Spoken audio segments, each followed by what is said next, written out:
خالد مقبول صدیقی اس وقت میڈیا سے گفتگو کر رہے ہیں۔ جو انہوں نے بات کی ہے، ہم ایسے تمام معاملات پر ہم نے اپنے تمام سیاسی مفادات جو کہ ہیں بھی نہیں ہمارے، وہ عوام جس کے لیے ہم یہ جد و جہد کر رہے ہیں، ہم نے پاکستان کی خاطر قدم قدم پر بار بار اپنے حق سے دستبردار ہو کر پاکستان کو آگے رکھا ہے۔ آپ تاریخ بھی دیکھ لیجئے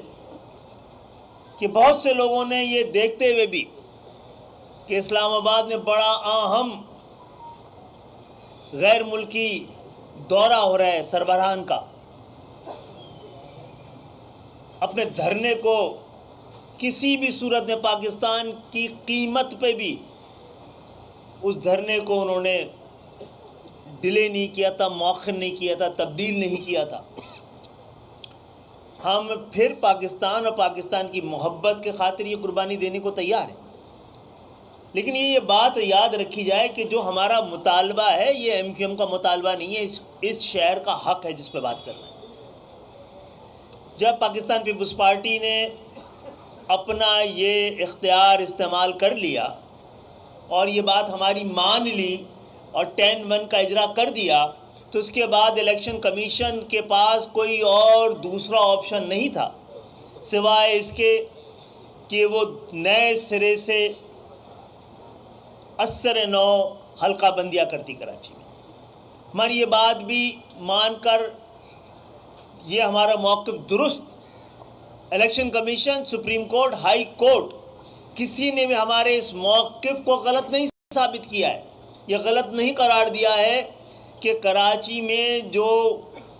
یو سی کی حلقہ بندیاں ہوئی ہیں، بلدیاتی حلقہ بندی ہوئی ہیں، وہ بددیانتی بھی تھی، وہ تھی مبنی،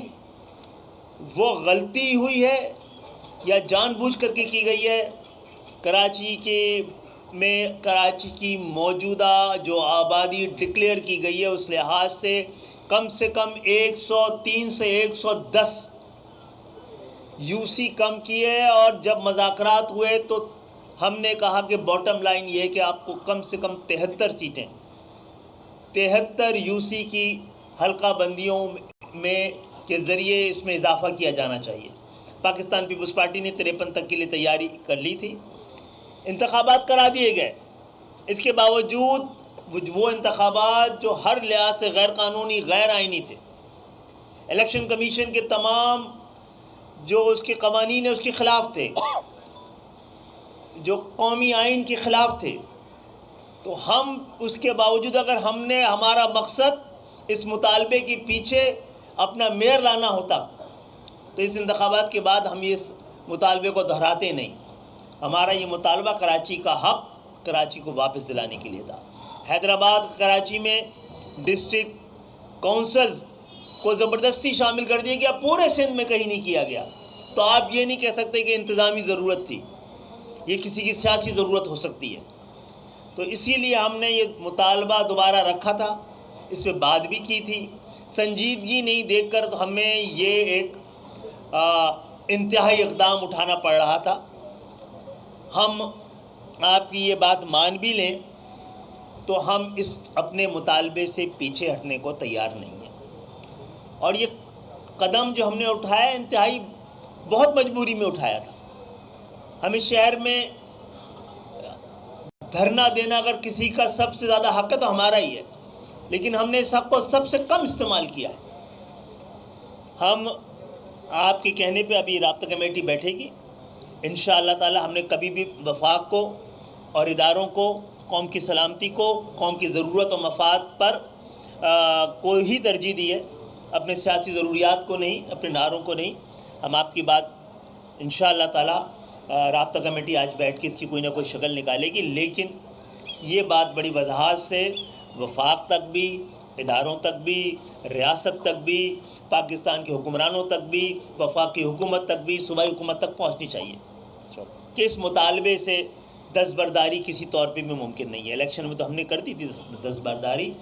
اور آج نہیں تو کل پاکستان نیوی کی جیسے ہی یہ جو امن کی کانفرنس ہے اور جو اس پہ مشق ہو رہی ہے، اس کے بعد MKM بھرپور طریقے سے اس قدم کو دوبارہ اٹھانے کا حق رکھتی ہے۔ اس کی تاریخ کا ہم فیصلہ کر لیں گے۔ ضمنی انتخابات بھی سر پہ ہیں، تو ہو سکتا ہے ہماری ٹائمنگ کی ترجیحات مختلف ہوں، اور ابھی ہم بیٹھ کے آپ کو اس حوالے سے اپنا حتمی فیصلہ بتا دیں گے۔ لیکن آپ سب جانتے ہیں جو یہ لوگ کھڑے ہیں، پاکستان کی عوام کے وہ طبقہ ہے جس کی حب الوطنی کو کوئی چیلنج نہیں کر سکتا، کوئی سوال نہیں کر سکتا، جو ٹیکس دینے سے لے کر اس محنت کرنے تک، اور جب پاکستان کی جمہوریت کو اور حکومتوں کو بنانے کے لیے ہماری ضرورت پڑی ہے تو ہم نے قربانی دی ہے۔ تو انشاءاللہ تعالی ہم آپ کو اپنے فیصلے سے آگاہ کر رہے ہیں۔ تاریخ تو یہ بتاتی ہے کہ ہم انشاءاللہ تعالی ایسی کوئی رکاوٹ ڈالنا نہیں چاہیں گے اور اپنا کردار ادا کریں گے، لیکن یہ مطالبہ یہ پہنچائیے گا بات ہماری جی بالکل کہ یہ MKM کی ضرورت نہیں، کراچی کی بھی ضرورت نہیں، یہ پاکستان کی جمہوریت اور پاکستان کے وقار کی بات بھی ہے۔ بہت بہت شکریہ۔ جی آپ کا بہت شکریہ خالد بھائی کہ آپ نے اس بات کو کنسیڈر کیا اور رابطہ کمیٹی سے بیٹھ کر آپ فیصلہ بھی کریں گے، کیونکہ ظاہر ہے ایک ایسی کانفرنس اور نیوی کے اعلیٰ حکام جو ہیں بحریہ کے، انہوں نے رابطہ کیا اور آپ تک یہ پیغام پہنچانے کا کہا، تو میں سمجھتا ہوں کہ آپ کا فیصلہ ہمیشہ سے جیسے پاکستان کے حق میں رہا ہے، تو یہ بھی انشاءاللہ تعالیٰ آپ کی طرف سے ایک پازیٹیو ہوگا۔ شکریہ آپ کا بہت۔ گورنر صاحب، آپ وفاق کے نمائندے ہیں، آپ کی جماعت پر ہمیشہ جو ہے وفاق اور خاص طور پر اسٹیبلشمنٹ جو ہے وہ شک کی نگاہ سے دیکھتی رہی ہے اور شاید دیکھتی بھی ہے، تو وہ شک کی نگاہ کو ختم کرنے میں آپ نے اب تک کیا کردار ادا کیا؟ MKM کے دفاتر کا مطالبہ بھی جو معاہدہ ہوا تھا اس میں شامل تھا، اور وہ مطالبہ بھی MKM کا ہے، کیا اس حوالے سے بھی کوئی کردار آپ ادا کرتے ہیں؟ دیکھیں، ہمیشہ سے تاریخ گواہ ہے کہ جس پہ زیادہ شک ہوتا ہے پیار بھی اسی سے ہوتا ہے، تو وہ پیار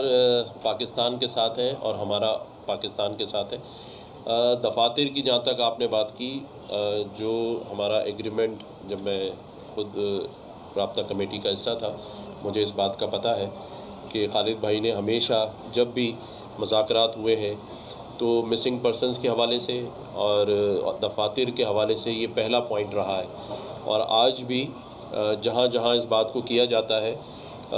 اسی میں یہ بات پہلے رکھی جاتی ہے کہ جو مسنگ پرسنز ہیں اور آفیسز جو ہے وہ ہمارا پہلا مطالبہ ہے، اور اس کے بعد ہی دوسری کوئی بات کی جاتی ہے۔